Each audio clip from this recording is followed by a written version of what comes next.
All right, y'all. I have my man Austin Bobo, senior linebacker for the East Kentwood Falcons.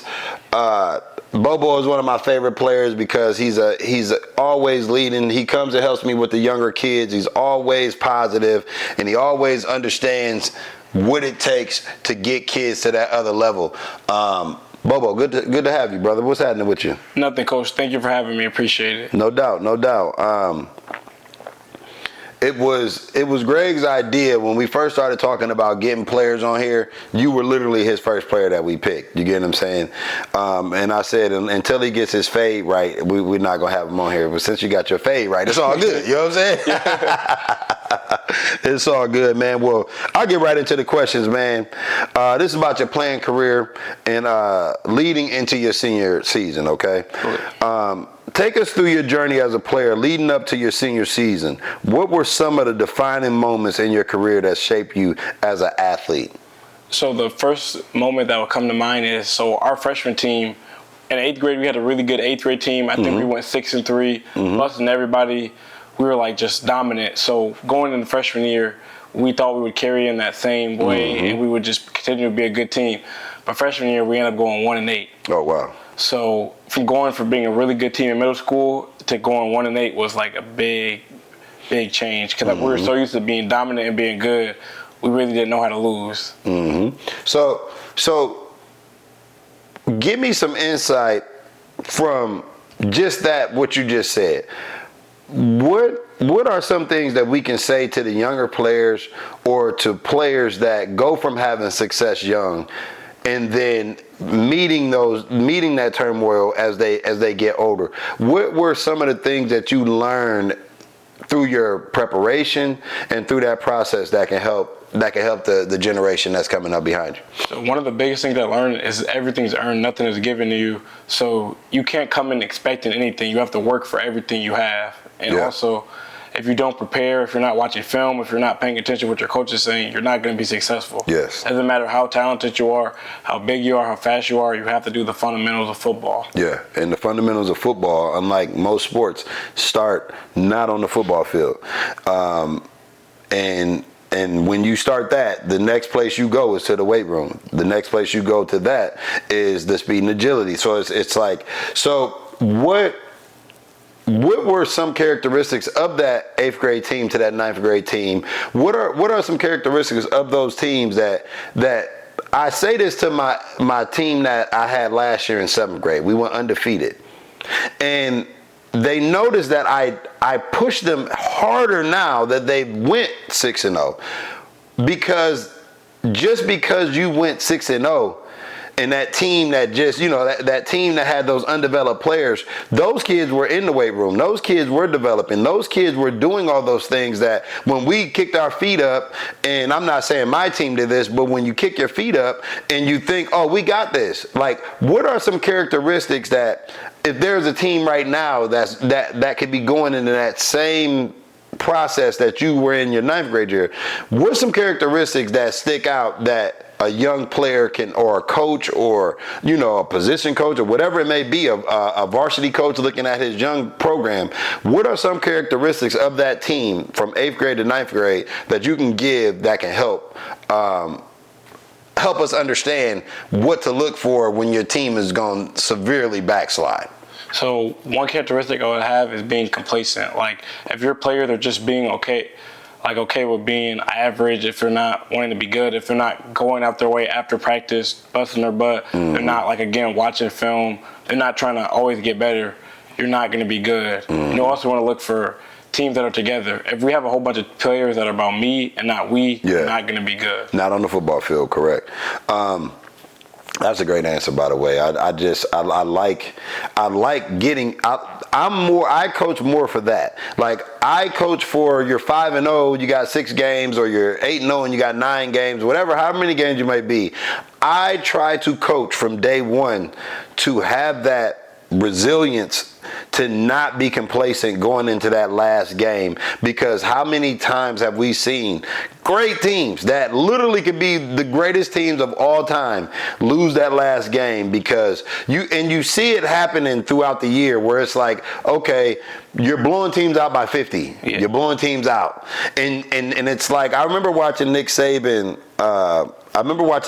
in one of his championship runs back in the early 2010s, and he was going crazy. They were up by 30, 40 points, and he made the comment, and I'm paraphrasing this comment. He was saying, like, we're not playing this game for that score. We're playing this game for a standard.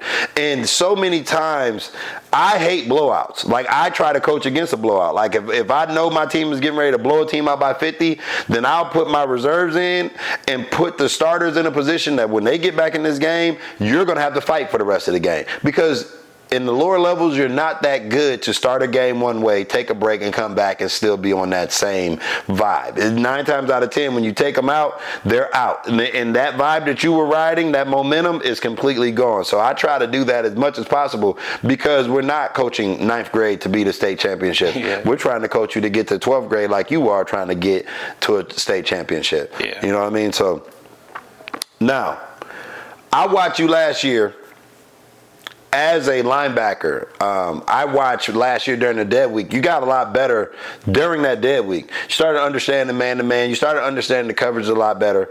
But it didn't crystallize into you being a starter and having prominent playing time. Yeah. The biggest thing was your patience and waiting for your turn. So my next question is, many athletes face a period of waiting or patience before getting their opportunity. What was that experience like for you? How did you stay motivated and focused during the times when you weren't on the field as much as you wanted to be? So that's like a really good question. It's something that I thought about all the time last season. So I went from being, even though our teams were bad on freshman JV, to being like one of the best players, having to go both ways and having to do a lot of stuff, to not just being, instead of being a guy on the team, being a guy on the team. Yeah. So what really motivated me and pushed me is all the hard work I went through with like my mom, like going to all these trainings, and like doing all this stuff.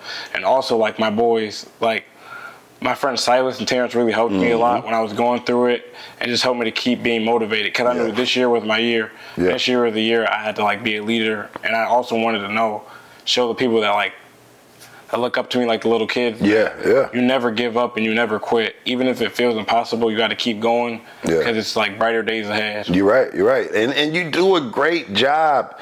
You know, I love it, because I say when you come to the training, what do I say?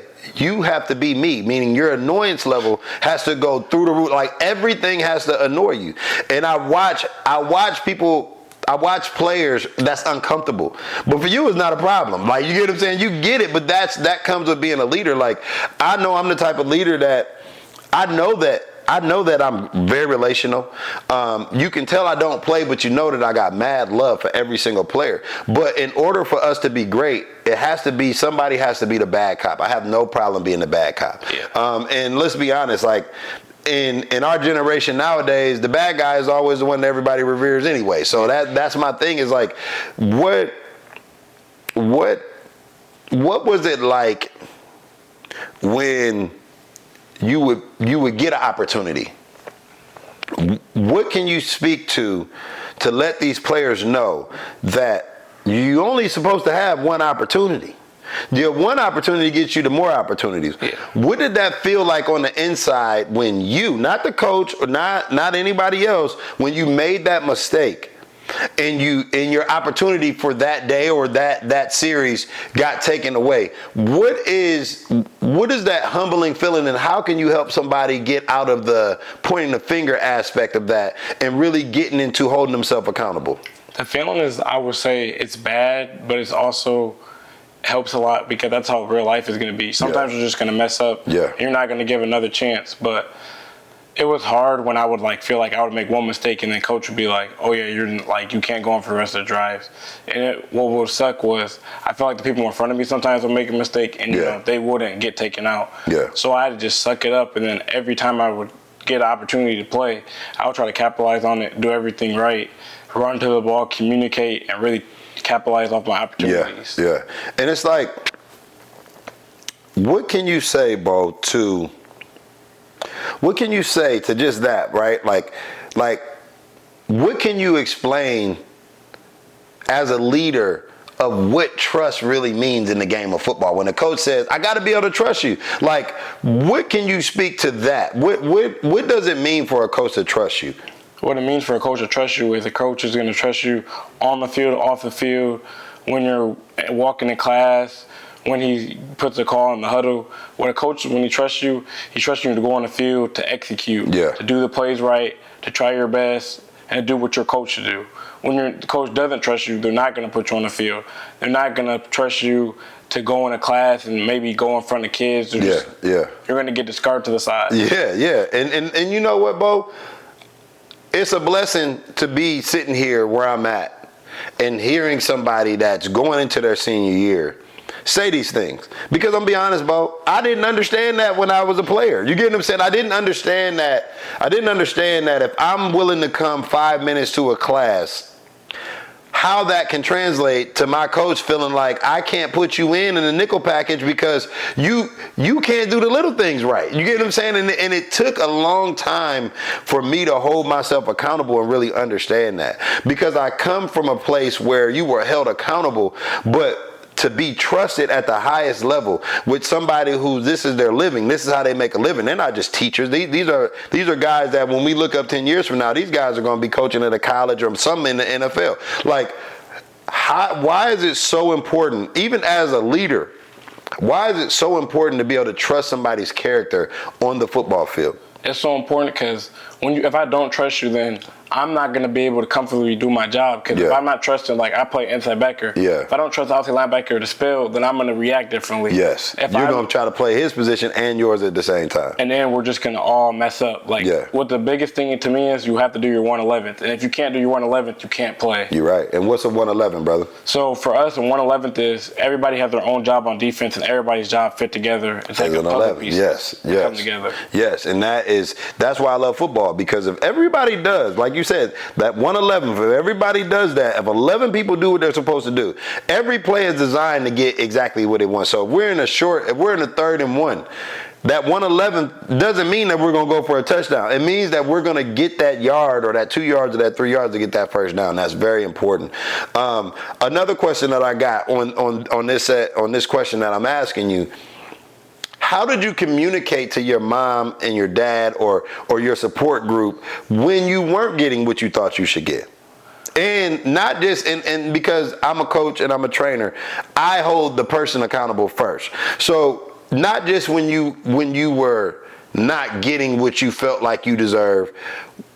What was it like communicating in real time, real life, holding yourself accountable, talking to your support group about why you didn't play?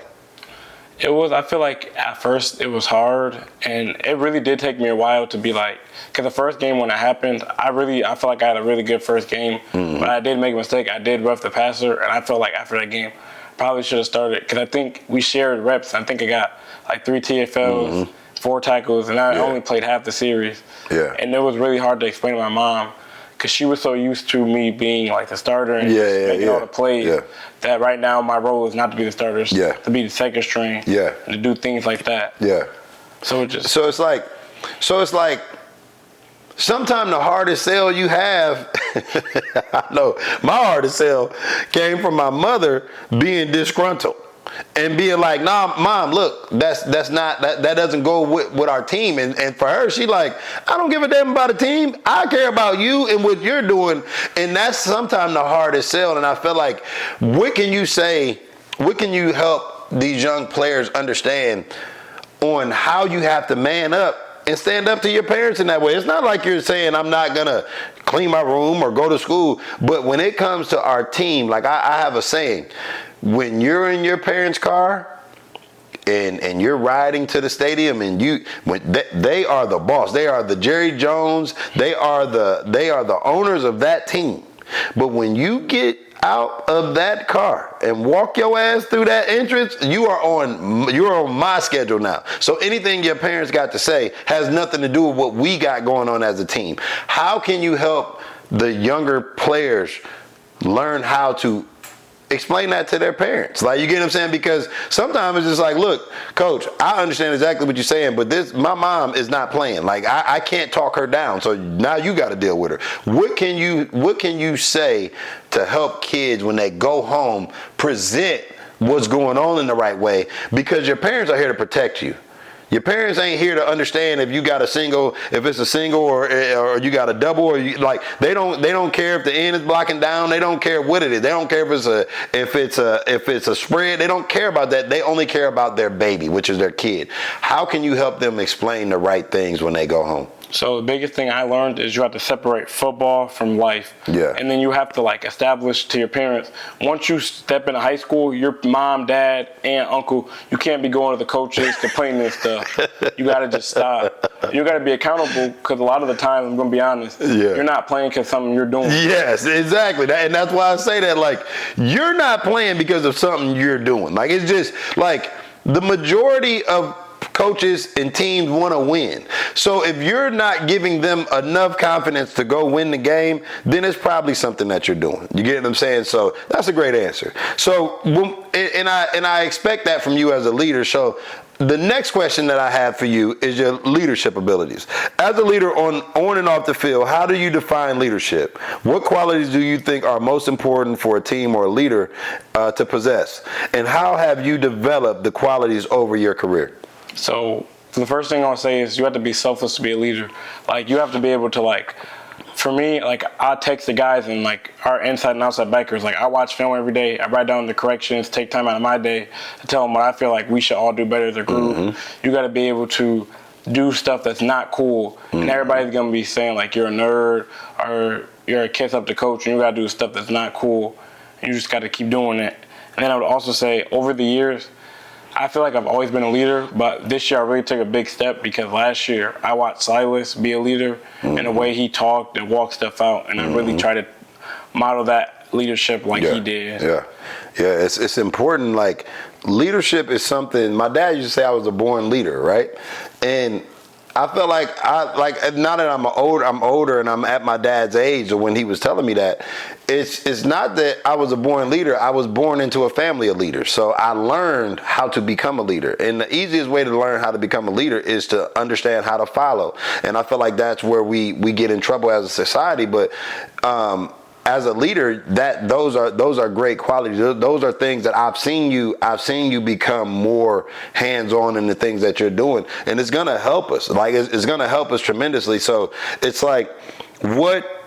what can you say to that kid that is shy, that knows the information, that knows what they're supposed to do, but just is not confident enough to speak up? You got to speak up and be confident. Even if you feel like you're wrong, confidence is going to make you play way better. And if you don't play confident, you're going to play scared and you're going to hesitate, and you're not going to play if you hesitate. You're not going to play. Football, every real thought that happens during a play is, I always say, it makes you a half a step slower. And that is the number one goal just in our lower levels, are that we're trying to focus on getting the information in such a easy way to digest that they play fast. They're not worrying about what they need to do, and not giving too much to them just so they can play fast. So that's a great answer, man. I want to commend you on the leader that you're becoming, because you're dealing with a team that has more experience with the younger players. The younger guys, the juniors, and these guys they got a chance last year to play due to injury and reasons why players weren't there, but still immature in the way of holding themselves accountable and doing those type of things. Is I give you a challenge for the things that this team doesn't have. I challenge you to step up and make the call and be like, look, if we feel this is too easy, if we feel this is not right, then as a leader, become that guy that can police your own locker room and go get the team what it needs. Because it's easy to believe that you're doing what you're supposed to do. That's almost like being complacent. If you know that, let's just say, conditioning. I keep hearing people say, oh, the conditioning this year is easy. Well, there's one common denominator why the conditioning isn't what it is. You get what I'm saying? And I'm at the field every single day. So are we saying that it's easy and it's like, oh, if we still had similar to what we had last year, it'll still be easy, or is it easy because you know you're not doing enough? And those are the challenges that I have for you, that I have for Cade. And Cade said the same exact thing. Being cool. See, back when I played, there wasn't all this swag stuff. Like, you could not have swag if you were not, you couldn't be a bum and have swag. Yeah. Like, you couldn't be a dude that could not play with wristbands and visors. Like, you couldn't do it. Like, you couldn't do it. Like, if you couldn't play, like, you don't please. Like, you would get laughed off the field. It's like, I feel like, you know, I always say this about Steph Curry, right? Steph Curry is the greatest shooter I've ever seen in my life. Probably one of my favorite players. The celebrations that we see the pros and all these dudes do, they're nervous ticks. There are things that through their preparation and through him shooting the shot and making it, like, it's really a 50-50 chance you're going to shoot and you're going to make it. So therefore, a lot of these things that they do come from the excitement and a nervous tick. We see that as a society and we go, oh, I'm about to start doing this. I go 1 for 55 and 3 and I'm taking the arrow, or I get pancaked 6 times and I make 1 tackle for loss, and now I'm doing the shiggy dance. Like, no, like, act like you've been there before. Like, that's not cool. Cool is knowing your assignment. Cool is calling out the team's play when they getting ready to cool is going to the line on 3rd and 5 and you call their play out and it's actually the play and you guys get a tackle. That's cool. That's where real coolness comes from. So that is something that I've heard echo from Cade. I've heard it echo from Charlie, and I hear from you. So that's just something, the challenge that I have. If you know there's a hole, go try to fill that hole. And you know I'm always here. I got your back. So whatever you need enforcement, you know I got you. You know what I mean? That's good. And so when we talked before we got on here, you were talking about adversity and overcoming adversity. Every athlete faces setbacks and tough times. Can you share a specific challenge or adversity you encountered on how you managed to overcome it? How has that experience shaped your mindset today?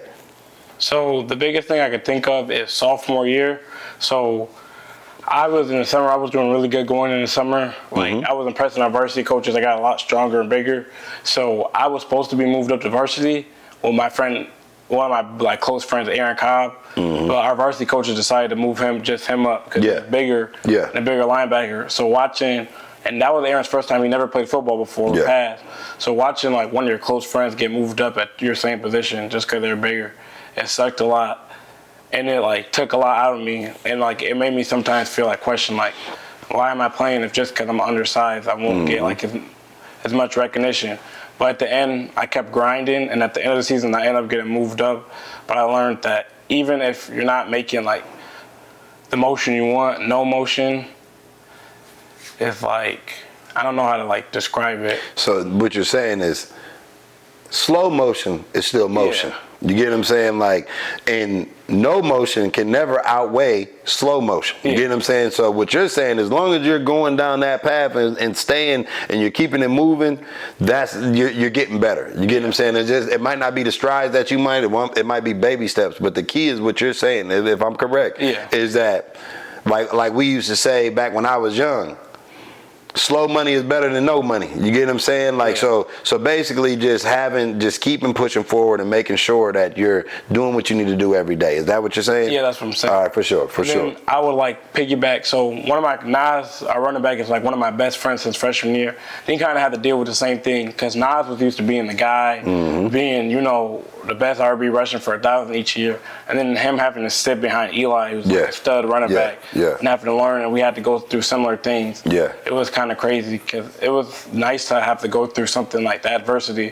One of your best friends. Yes, because it'll get you out of the woe is me, and you'll realize sometimes empathy is the best teacher because you watch somebody going through the same exact thing, and it's like, I mean, he ain't die. Like, you get what I'm saying? He ain't die. Like, you know, I learned about empathy in so many different ways, but something and this has nothing to do with football, but, you know, when people would lose their mother or their father, I used to be like overwhelmed with empathy. Like, you know, I would call it like people that I would just see on Facebook. I wouldn't even be real friends. Like, I didn't know them personally, but you know, they lose their mother or their father, and periodically I would always check back in with them over the years.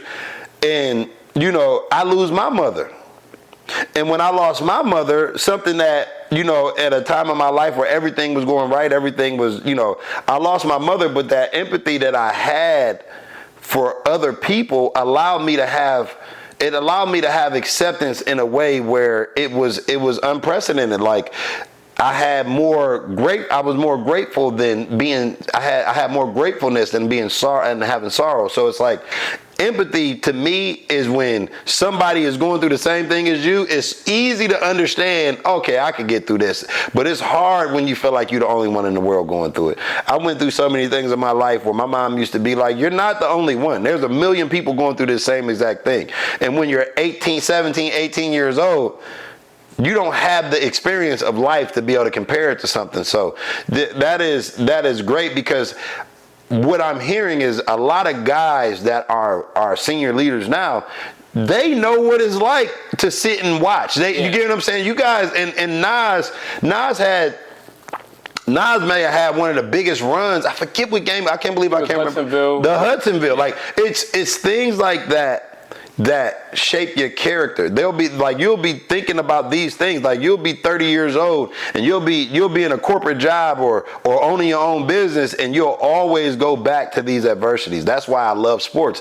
I've learned about politics. I've learned about life. I've learned about relationships through playing sports. And so just keeping that level head, man, just keep going. Like, it only gets better.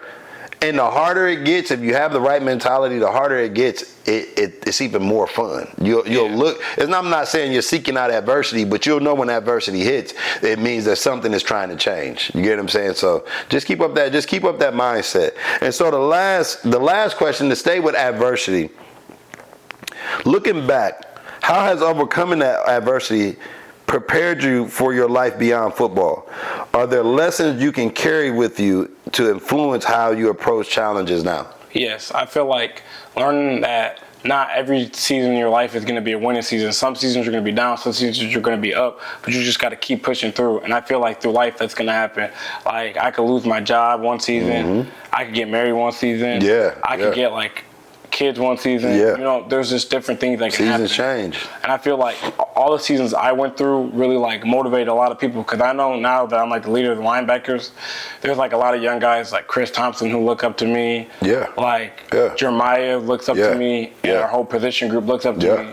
So now that I feel like I taught them how to like deal with that adversity and go through it. Yeah, that's big time. Like, I mean, and that's what it's about. Each one teach one. You know what I'm saying? Like, and I want to commend you, man, because I really feel like I feel like you're one of the most violent players I've ever seen. So I would keep encouraging you to learn your information. Like, if you got to stay up 2 or 3 hours to get it to where you don't have to think about it, because you knowing what you're doing, that's a wrecking ball. That is violence at its best when it comes to the game of football. You know what I mean? So just know we're going to have you on. It's going to be a recurring thing. But when we come back next time, 9 times out of 10, I'll probably try to have a couple of your linebacker buddies with you. But just, you know, this is a great interview. This is a way that we let colleges know what you're made of and what you have in store, because I feel like you'd be great for anybody's locker room at the next level. And just keep pushing, man, because we got a tough year. We got a tough schedule, and it's going to take tough people to help us get through that. Thank you, Coach. No doubt, man. No doubt. You're welcome.